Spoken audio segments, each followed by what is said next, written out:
all been in a scenario where we've walked into a washroom stall and then sort of promptly backed out again. And I would go as far to say that it is probably a universal experience. They have these trough urinals where there's no separation, everybody's peeing into the same thing, and you're like, what is going on here? It's almost like you're an animal. We're talking about something very glamorous today, public washrooms, or more specifically, the fear that all gender washrooms will be kind of gross. When organizations start talking about inclusive facilities, one of the top concerns that we hear is not necessarily about safety, it's more about cleanliness. Somehow we've collectively landed on this idea that if different genders share space, then the hygiene standards will automatically plummet. So today we're talking about what the realities look like, why shared spaces often actually end up being cleaner and easier to maintain than people expect. I had no idea when I joined Transfocus that I would spend so much time thinking about toilets. So I'm delighted to be talking about them again with Kai. How are you doing today? I'm doing fantastic. So excited to talk about washrooms. Like you, I never imagined that I would spend this much professional time.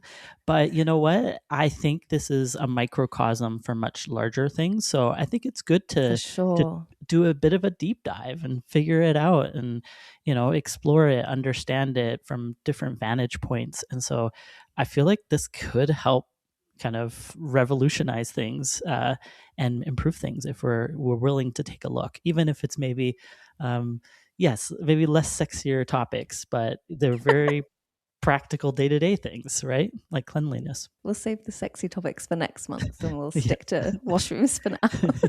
First of all, then, I wanted to set the scene before we get into cleanliness. I just kind of want to go into a little bit of why washrooms seems to be such an emotionally charged topic when it comes to trans inclusion. Yeah. So washrooms, who knew that they're so fraught with complexity? And a lot of that has to do with how we've set things up in our society typically. And of course it varies around the world, but I'll focus on North America. We have most of the washrooms are either designated for men or for women. And so there are some other options, typically called, the accessible option, like a single unit washroom. But most multi-stall washrooms are either for men or for women. And there are certain expectations for how someone ought to or should look to access those, or the shape of their body, or all kinds of other factors. And so when somebody enters these gender-specific spaces, whether we are aware of it or not, there is what we typically call policing, like amongst facility users of those spaces. So you're either indicated as being okay and acceptable, or there's stares, comments, questions, even those double takes for whether if people are wondering if you're in the right place for somebody using. This disproportionately happens to trans and non-binary folks, but not exclusively. It also happens to cisgender men and women as well. And so there's a lot going on. It seems simple on the surface. This is places of toilets, possibly urinals. There's a shared sink area, mirrors. So you can think about the features, but it's actually the social stuff that makes it more complex. And also, if there are not enough options, especially for somebody who is non-binary and for whom men's and women's spaces are not for them, they can, in a pinch, go into them, but ideally not. There may not be enough options. So there's a few things at play, whether within the facilities, men's and women's, there's a social aspect, but then there's also the availability issue for non-binary folks if there's only men's and women's spaces. So we've all been in a scenario where we've walked into a washroom stall and then sort of promptly backed out again. And I would go as far to say that it is probably a universal experience. So where does this idea come from that if we have all gender washrooms, then the hygiene standards are going to drop off the face of the earth? Yes. Absolutely. I mean, I think there is a general fear of the unknown for all gender Mm, multi stall washrooms. They're a relatively new configuration. Maybe not new to, say, Europeans or other parts of the world where they've been in place for decades and people don't blink, don't bat an eye. right. But I would say North America, less so because we've only had men's and women's and maybe occasionally a single unit washroom. But we're talking about all gender multi stall. And I find people have a kind of a gut response, whether it's concerns about safety or in this instance, we're talking about cleanliness. So it's just kind of mapping in all this fear because we don't know. And so Right. when we don't know, we can make up different scenarios. And of course, that's not unique to washrooms. That's kind of like a human initial response Mm. until one has an experience.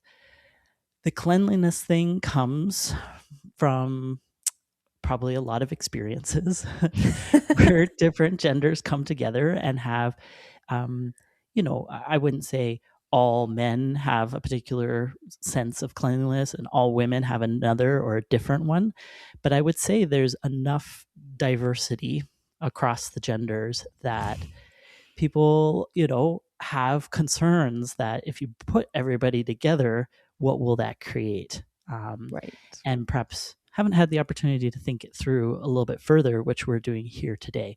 And so, what we've heard from the research that we've done, time and time again, women in particular think that men will have a lower standard. And as somebody who has occupied both washrooms, men's and Right. women's, there is a difference. I won't say that it's like not based in reality at all, but there is quite a range. And so Mm. it's thinking through why sometimes things are lower or worse. And I would say both washrooms can be, better or worse. And Mhm. then thinking through, okay, when you bring everybody together, what might actually be different about that arrangement that can create a better outcome so that we're not kind of hanging on with the fear and can open up to a better possibility where we can kind of raise the standards for everybody Mm. around cleanliness. Something that really surprised me that you told me when we were planning this episode is Mm, that cleanliness regularly ranks higher than many other topics when it comes to all gender washrooms. yeah. Um, I'm really interested in that. That surprised me as well. We did some extensive research, many thousands of respondents to surveys. Mm. And in the anonymity, people are kind of a little bit more forthcoming, I can imagine, than if we're talking about it. And maybe people are Right. still honest when they're talking. But I found it interesting. We had people rank different concepts like safety, privacy, cleanliness, accessibility. There were like maybe 5 or 6 things that we asked them to rank because unfortunately, when it comes to design, you can't do everything. You can't like tick all the boxes. So we kind of wanted people to wrestle a bit with trade offs. And so if we were to prioritize in design, what would it be? And top among those was privacy, even more than safety, which was interesting. And then Mm. cleanliness, like that was so high. And I think some of that also influenced by our experiences with the pandemic. Um, Mm. so I think that is almost interwoven with safety in some respect, right? Safety Right. of physical health. So but yeah, that came out as a clear leader. And so I think that's where research is really important to understand what's happening on the ground and how people conceptualize their, how they navigate washrooms. And so that we're not kind of making things up for people, we're Mhm. actually meeting them where they're at and then designing from there. So that was really insightful. And I mean, there's many ways to navigate that. That making sure cleanliness is central to design, but I mean, there's also cleaning schedules and also getting facility users to think about themselves as involved and necessary to be a part of cleanliness. So yeah. Mm. That's interesting. I found that so fascinating. Hmm. Um, you mentioned in your earlier answer about how well, you didn't say it like this, so I'm gonna I'm gonna say something else now, but it's related. So it to me sounds like there's an awful lot of assumptions on the roles of different genders sort of baked into this idea, especially around who we expect to be responsible for cleaning, who is less responsible. How much of these beliefs would you say are kind of more cultural assumptions as opposed to like baked into realism? Right.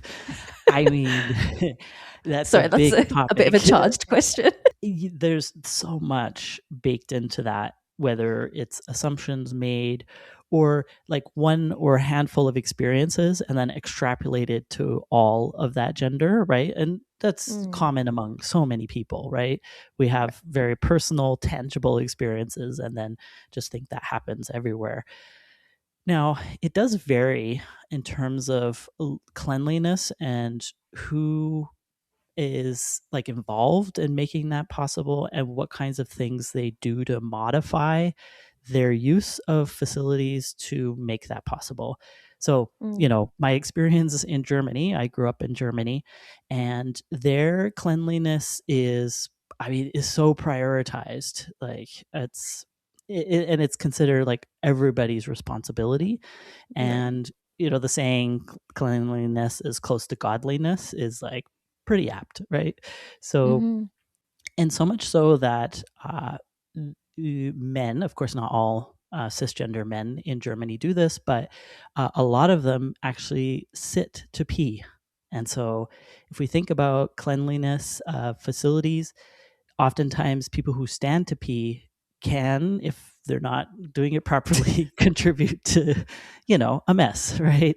Sure. Especially, in and around the toilet or the urinal or whatnot. So that kind of small modification can contribute to a greater cleanliness. And it's just a standard or predominantly standard practice, not just Germany. There's Japan and also Australia that we're aware of, where we have stats that say almost half of men in Japan and Australia sit to pee.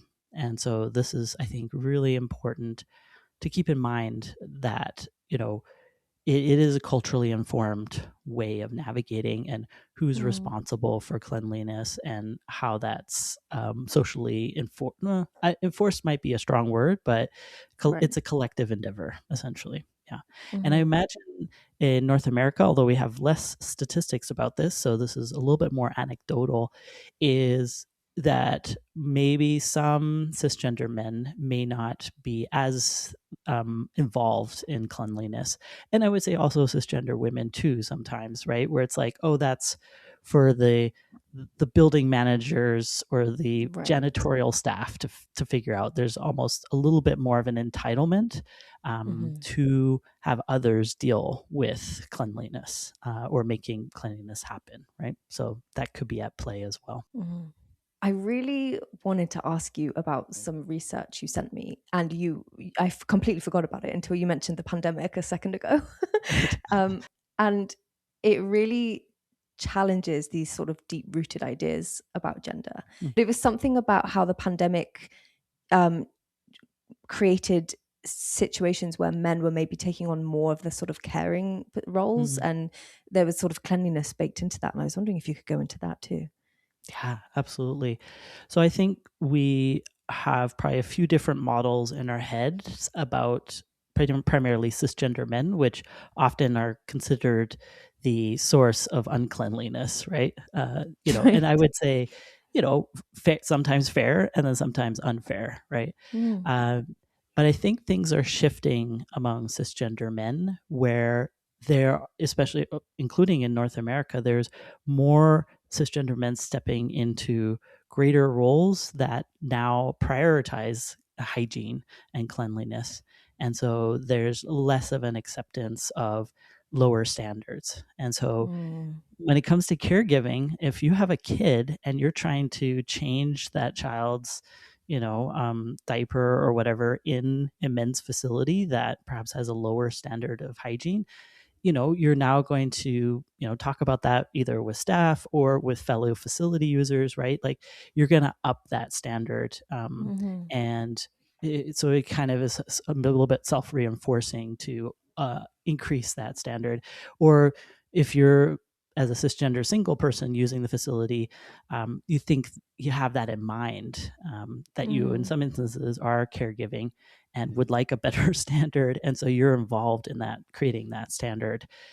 So I think shifts things. And I would also say, since the pandemic, we've seen in the research that more and more men understand the importance of hygiene more broadly, and that they're responsible for that, whether it's within the washroom or even outside. So asking for more, hand sanitizer, and, cleaning up after themselves. And so I think it's a bit of a shifting landscape as men step into caregiving, and since the pandemic, understand the importance. So I don't think we can kind of broad brush describe cisgender men in general, number one. And then number two is a moving, evolving thing. And we are seeing more and more cisgender men stepping up to the plate to maintain both the gender specific spaces as well as the all gender spaces. I don't know if you have an answer to this exactly, but this idea that, and I appreciate we're kind of going into this anyway, but is it actually true that that men's spaces are more gross than women's spaces? Is that actually true, or is it all just perception? Right. I mean, I don't have any. We looked for stats, mind Right. you. We wanted to be able to speak with some amount of, bigger picture here. There's not a lot of research on this, so unfortunately, people's perception one way or another can persist. And there is a bit of polarization. Like, this comes up over and over in our research or consultation. For sure. Having occupied both, I will anecdotally say that I would say they're differently unclean. And so so in men's spaces, if there's, not enough urinal set up, or if, whatever the setup is not proper, then there can be a lot more of a smell of urine, right? Like, it's just very distinct. Right. So Sure. that's not present for, understandable reasons, given the difference between sitting and standing to pee between the two washrooms. But I would say that it's not like nothing, like it's totally crystal clear in the women's spaces that I've been in, and where there is other types of things, especially around menstrual products. And so that's where, and also there are also, I think, don't quote me on this, but I think there's a little bit higher levels of IBS and Crohn's among, there might be a gender difference if I remember correctly. Yeah. So there's stuff going on there too, but it's just different, right? And so I don't think there's, it's like necessarily, if you were to do like microbial testing, that you would find much of a difference. You probably just find different types of materials, but at similar levels. I think the urine probably stands out a bit more than other types of scents. And I don't think it's just scent, right? But that's usually like the tip of the iceberg, where you're like, ooh, if I can smell it, it's probably pretty intense, So probably everywhere. Yeah. Sure. So I think both spaces can level up in general. Right. Agreed. That said, I also think it's really interesting, having occupied both spaces. This is getting a little bit more into the aesthetic, but I find that women's spaces, whether it's the women themselves that are doing it, or non-binary folks as well, or if this is the organization that's doing it, but they're just look nicer, right? So there might be flowers, or there's a scent sprayer because they think that only women want that. Like, there's maybe cultural assumptions where it's like, oh, we'll make things nicer for the women, but like totally ignore this maybe a chair, and you're like, you know what I mean? Like, it's just it feels nicer because of these little thoughtful things I think are helpful, but then they're not usually translated into the men's space. And then maybe there's just not as much of an investment. But if those things were added, maybe there would be more effort. You know what I mean? So I think we can level up in society in general, and not under do things in the men's spaces. Hmm. One thing I'll add into that, along with the aesthetic pieces, is there's like these subtle reinforcements of that concept of like, well, men don't need anything Mm. nice, essentially. And it's the urinals. So more often than not, especially in modern facilities or washrooms, there are independent stalls. But in certain ones, especially kind of 1980s and before, they have these trough urinals, right? Where there's no separation, everybody's peeing into the same thing, and you're like, what is going on here? It's like almost a way, and I'm sure it's not intended, but it's What? it's almost like you're an animal, like, That and I makes me think can of, the Romans. exactly. Are you serious? Yeah, yeah, yeah, yeah. In fact, just recently during an audit, I came across that and I was like, holy smokes. Because part of our audits is looking at the setup. And of course, we are looking at it from a gender diversity lens, but we also want to take care of other folks along with, trans and non binary folks. And Sure. that needs to be prioritized for privacy. It's like, yeah, but that's the kind of subtle clue that maybe we're not absorbing consciously, but and not everybody experiences urinals the same way. Maybe they don't care. It's fine. But there Mm. are some people who are subconsciously taking in the kind of more like we're an afterthought, or we don't deserve nice things, or we're just kind of like we're okay, like we're animals. I don't know. It's just something about that just like really kind of shocked me, and it's Yeah. pretty present still to this day. That sounds very like dehumanizing. Hmm. Ew. Yeah, that's a good way of putting it. Yeah. And again, it's more subconscious usually, I can imagine, rather than like Mm. people up in arms about it. Some Yeah. people might be, and that would be fair. But more often than not, it's just like, and it's not just that one thing. Like there's probably Mm. some, not probably, I know there are others where it's just like subtly reinforced in many different areas. So yeah, I think we can do better. And in doing so, the cisgender men can also feel better and then do Mm. better. Like there's a bit of a trajectory there that could be a result. If we sort of move away from perception a second and just look at it from an operations standpoint, from when it comes to facilities, is it simpler to maintain one shared space instead of Mm, separate ones, or what's going on there right. when it comes to actually keeping that space clean? Yeah. So we've talked about the facility users being a part of cleanliness, and that Mm. is an important factor. But of course, it's not the only one. There are going to be janitorial staff or maintenance staff involved in trying to maintain the cleanliness. And there's particular schedules, and depending on the traffic of the place and whatnot.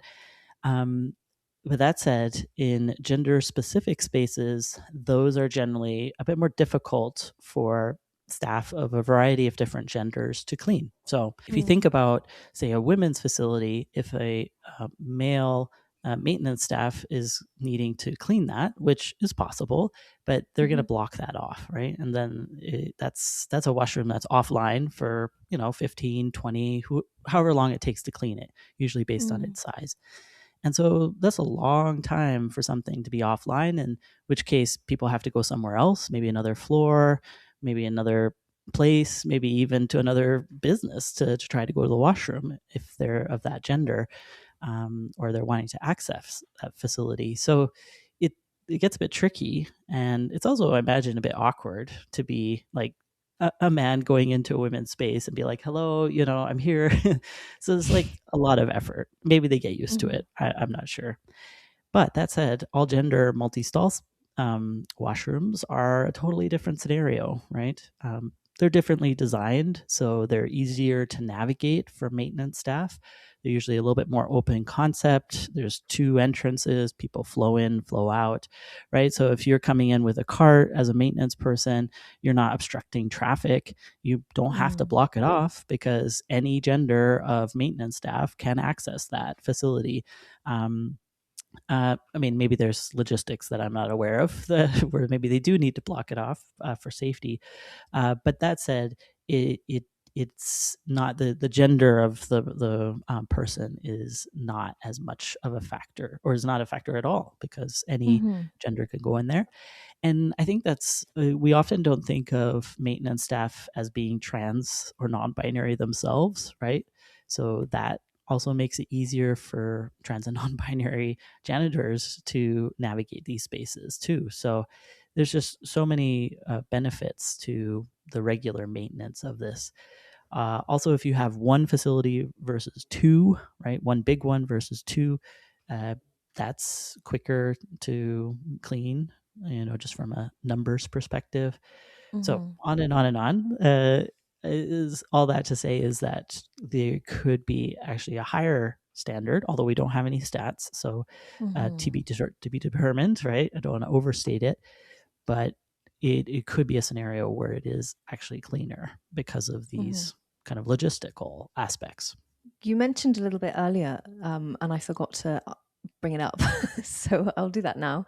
Uh, Okay. you mentioned about how when people know that a space is shared, Hmm. they maybe treat it a bit more respectfully. Yeah, we did find that both in the research that we've done, whether it's the surveys that we've done or focus groups, where we were trying to explore this idea of like, okay, what happens when you bring genders together? And for a variety of different genders, they either maintain or improve their level of cleanliness, because now they're in a space together with genders. And I mean, we could talk about people being attracted to one another, and as such, in general, not specific to that space, then Mm-hmm. they're wanting to impress or to show that they're contributing to cleanliness or to the shared space. And so there is a sense of wanting to be witnessed as a contributor rather than a detractor. And so Mm-hmm. people can level up, or that's what they've described, that in an all gender multi-stall space there is the desire to contribute more to making that space better. And whether that's in the stall itself, cleaning up after oneself, or also the shared sink space as well. And it's not just individuals. We also heard of others commenting on, somebody leaving a mess and Mm. being willing to step in, because it's a shared space, and be like, hey, come on, let's do better, right? And so there's this kind of collective monitoring impact as well to that type of space. So it's really interesting, kind of a bit of a surprise that it, when we're together, a little bit on better behavior. And we can see that not just in washrooms, that also happens. There's that kind of impact elsewhere as well. That's so fascinating. I think that's so Mm-hmm. interesting. Why are humans so weird? Right. Uh, I did want to add into the mix is kind of the current state of washrooms. mm. Especially we have a few stats here from a workplace survey.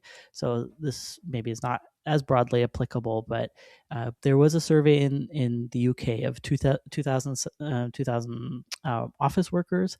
This is by Essity. I hope I'm pronouncing that correctly. And they found that about a third of respondents were like, washrooms are a disaster in the workplace. And you'd think that in the workplace they'd be Really? better than, say, in a Yeah. public setting, airport, or a washroom in the mall, um, or shopping center. So it's kind of interesting that this is a really pressing issue, obviously not just for trans and non-binary folks, but more generally. And that because of the disastrous state, about 1 in 5 do not use the washrooms at work. Like they'd rather go somewhere else, or wait till they get home to go to the bathroom. What's That's going kind on of in people's bananas. workplaces in the UK? I know, like I maybe didn't you know have some this. insight. Yeah. Not in my experience. But wow, Yeah. interesting. Yeah.